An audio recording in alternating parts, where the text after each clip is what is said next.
소프트웨어와 하드웨어 사이의 관계에 대해서 말씀을 드리겠습니다. 우리가 앞에서 이제 컴퓨터 하드웨어, 그 다음에 컴퓨터 소프트웨어를 배웠습니다. 두 가지를 배웠는데 이제는 그 컴퓨터 하드웨어와 소프트웨어를 연결하는 거에 대해서 배우겠습니다. 결과적으로 소프트웨어와 하드웨어가 서로 어떤 연결이 돼야지만, 협조가 돼야지만 원래 우리가 컴퓨터가 추구했던 그런 기능을 이제 제공할 수가 있는 거죠. 그래서 앞에 기억이 나실지 모르겠지만 오르골 자체는 아무런 역할을 못하죠. 오르골 자체는 아무런 역할을 못하는데 거기에 이제 종이에 천공한 그런 뭐라 그럴까요? 천공한 음악 정보, 음악 프로그램이 입력이 돼야지만 소리가 나는 거죠. 맞춰서. 그래서 그것처럼 이런 컴퓨터의 하드웨어도 뭐 그냥 아무런 역할을 못하는 거죠. 소프트웨어가 프로그램이 없다면. 그래서 그 소프트웨어, 그 하드웨어에다 컴퓨터에 프로그램을 실행시켜야지만, 소프트웨어 형태의 프로그램을 실행시켜야지만 마침내 이제 컴퓨터가 원래의 역할을 할 수가 있는 거죠. 그러면 어떻게 이런 소프트웨어가 컴퓨터의 하드웨어에서 실행되느냐, 그거에 대해서 이제 이번 시간에 설명을 드리는 겁니다. 그 컴퓨터에서 소프트웨어인 프로그램이 컴퓨터에서 실행되는 그런 방식은 우리가 폰 노이만 방식이라는 것으로 사용하고 있습니다. 그래서 현재 우리가 사용하는 모든 그 컴퓨터가 다 이 그 폰 노이만 방식, 프로그램 내장 방식이라는 이 방식을 사용하고 있습니다. 그래서 이 폰 노이만이라는 분이 이제 제안한 방식인데요. 이거는 이제 거기 글에 나와 있는 좀 스토어드 프로그램 메서드라고 해서 프로그램을 어떻게 저장하고 프로그램하고 그 다음에 이제 소프트웨어죠. 자료를 어떻게 저장하고 그것들이 어떻게 실행된다는 것을 이제 정의를 해놨습니다. 그래서 굉장히 간단한 방식입니다. 간단한 방식이고요.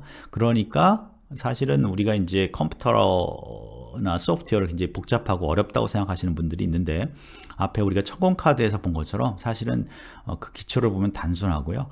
여기 또 이제 그 스토어드 프로그램 메서드, 그 프로그램 내장 방식을 보는 것처럼 아주 단순합니다. 그 단순한 것들이 어떻게 보면 굉장히 빠르고 또 복잡한 형태로 만들어서 우리가 어렵게 생각될 그런 것뿐이지 기본적인 원리는 아주 단순합니다. 그래서 이 폰 노이만 방식의 이제 컴퓨터는 뭐냐면 일단 처음에 프로그램과 데이터, 소프트웨어 형태로 이루어진 프로그램과 데이터를 보조기억 장치에 이제 저장을 하는 거죠. 파일 형태로 보조기억 장치에 저장을 하고 있다가 프로그램을 실행시키면 여러분들이 뭐 윈도우에서는 클릭을 한다든지 또는 안드로이드에서는 여러분들이 이렇게 뭐라고 그럴까요?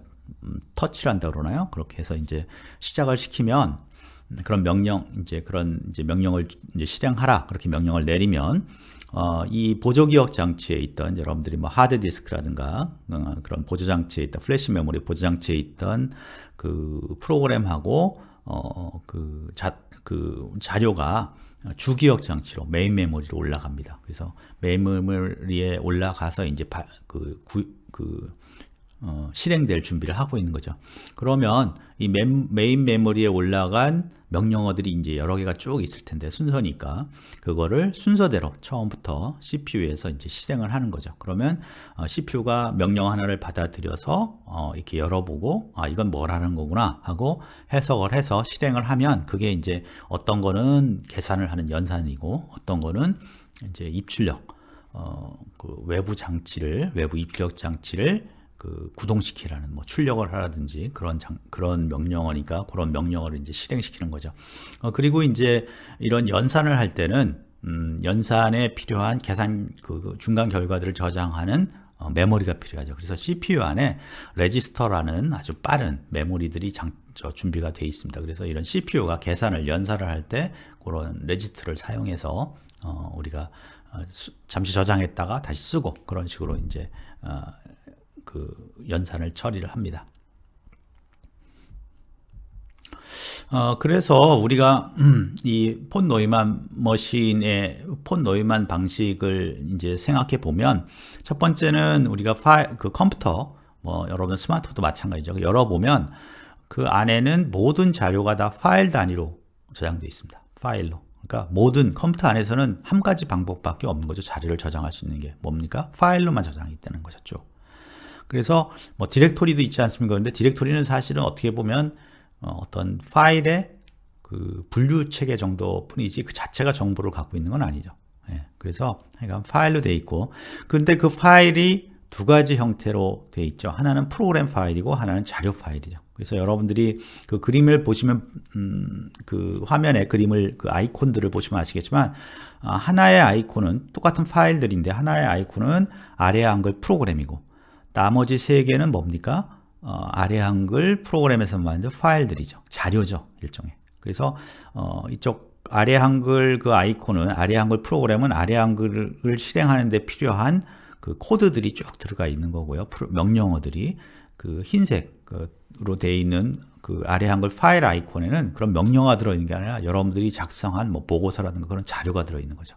그래서 이런 것처럼 파일 안에는 프로그램하고 자료로 이제 자료가 들어있을 수 있고요. 우리가 실행시킬 수 있는 건 뭡니까? 바로 프로그램 파일이죠. 그래서 프로그램 파일을 클릭하면 이제 실행이 되는데, 여러분들이 이제 요즘 뭐 이렇게 파일을 클릭해도 실행이 되던데요. 그 얘기는 파일에 정보가 있어서 파일을 여러분이 클릭하면 컴퓨터가 알아서 요 파일에는 어떤 프로그램이 연결돼야 되는구나 알아서 그 프로그램을 자동으로 실행시켜 주는 겁니다. 예. 자, 그래서 프로그램 파일을 실행시키면 이제 아래 한글 파일을 실행시키면 그 안에 명령어들이 CPU에서 실행되는데, 우리가 그 명령어들을 이렇게 코드로 돼 있어요. 명령어 코드로 돼 있는데 이런 것을 이진수로 돼 있고요. 그래서 기계어라고 말하기도 하고 또는 네이티브 코드라는 말도 합니다. 네이티브 코드, 원래 코드. 그래서 원래라는 것은 컴퓨터 CPU가 실행할 수 있는 코드다. 그대로 실행할 수 있는 코드다. 그런 뜻이고요. 그러면 이 네이티브 코드는 뭐에 따라 달라지느냐? 모든 뭐 이진 명령어가 이런 기계 명령어 또는 네이티브 코드가 다 돌아가는 건 아닙니다. 모든 컴퓨터에 따라 달라지는데, 정확하게 말하면 프로세서의 종류, 그러니까 프로세서의 종류니까 CPU의 종류죠. 그래서 CPU의 종류하고 운영체제에 따라 달라집니다. 그래서 윈도우즈에서 돌아가는 게 똑같은 CPU를 사용하더라도 안 들어갈 수도 있고요. 저 iOS에서는, 애플에서는, 유닉스에서는 안 들어가고요. 그렇게 됩니다. 그래서 두 가지가 맞춰져 있는데, 운영체제랑 프로세서. 그리고 운영체제가 윈도우스라고 해도 프로세스가 다르면은 프로그램이 안 들어갈 수 있어요. 뭐 32비트에서 우리가 64비트로 변할 때 그게 안 돌아가서 32비트에서 돌아가던 프로그램이 64비트에서 안 돌아가니까 그거를 호환해주는 프로그램이 또 필요하고 그랬잖아요. 그런 것처럼 이런 네이티브 코드는 기계가 그 실행할 수 있는 코드고, 그리고 그 이 네이티브 코드는 뭐랑 관련이냐면 프로세서, 그 CPU의 종류하고 그다음에 운영체계, 어떤 운영체제에서 그 CPU가 운영되느냐, 이 두 가지를 고려해야지 네이티브 코드의 정확한 네이티브 코드를 알 수가 있습니다. 결과적으로 보면 우리가 모든 프로그램은 이런 네이티브 코드 상태가 돼야지만 돌아가니까 앞에서 말한 대로 프로그램 랭귀지라는 게 바로 우리 사람이 알 수 있는 언어로 작성된 거를 이런 네이티브 코드로 바꿔주는 프로그램이다. 그렇게 보시면 됩니다. 뭐 첨부해서 말하면 그런 프로그램 변환을 시켜주는, 사람이 짠 프로그램을 기계어로 변환시켜주는 프로그램도 사람이 짰어야 됩니다. 사람이 이제 짠 것들이죠. 그래서 현재 우리가 사용하는 거의 모든 프로그램들은 다 사람이 하나하나 한 줄 한 줄 이 수공으로 짠 그런 것들을 사용하고 있습니다. 자, 그러면 그 컴퓨터의 하드웨어의 소프트웨어가 어떻게 돌아가는지, 그러니까 폰 노이만 머신이, 폰 노이만 형식의 컴퓨터가 어떻게 구성되는지를 간단하게 이제 설명을 드리겠습니다. 이거에 대한 자세한 설명은 뒤에 우리가 프로그램 랭귀지에 컴파일하고 실행할 때 다시 또 자세히 배우게 됩니다. 그래서 그림에 보는 것처럼 첫 번째 이제 프로그램하고 자료가 보조기억 장치에 저장이 돼 있죠. 그게 저장이 돼 있다가, 그러니까 보조기억 장치는 앞에서 말씀드렸지만 전기가 꺼져도 이 프로그램들이 지워지지는 않죠. 그래서 프레시 메모리라든가 또는 뭐 하드디스크 같은 것들이 바로 이 보조 장치고요. 우리가 어떤 식으로 이 프로그램을 이제 실행시키면, 뭐 클릭을 한다든가 터치를 해서 실행시키면 이 프로그램들이 이제 메인 메모리 주기억 장치로 올라갑니다. 주기억 장치는 이제 휘발성이고요. 그러니까 전기를 끄면은 없어지고 그 대신 굉장히 빠른 속도를 이제 처리를 할 수 있죠. 그래서 이 프로그램하고 자료가 다 올라가 있습니다. 물론 이따 여기 이제 그림에 보는 것처럼 이진수로 이렇게 표시가 되어 있는, 그러니까 네이티브 코드 형태로 되어 있어야 됩니다. 이 프로그램들이. 그러고 나서 이제 이 CPU에서 CPU에서 이 메인 주기억 장치에 있는 프로그램을 한 줄씩 갖다가 이제 실행시킵니다. 그래서 한 줄을 딱 가지고 와서 거기 보면 이제 CPU에 자세히 보시면 연산 장치, 기억 장치, 제어 장치가 있어서 제어 장치에서 첫 번째 거를 딱 가져오고요. 그다음에 연산 장치에서 그것들을 연산을 쭉 하는데 그때 기억 장치에 레지스터란 빠른 메모리를 사용해서 연산을 쭉 하죠.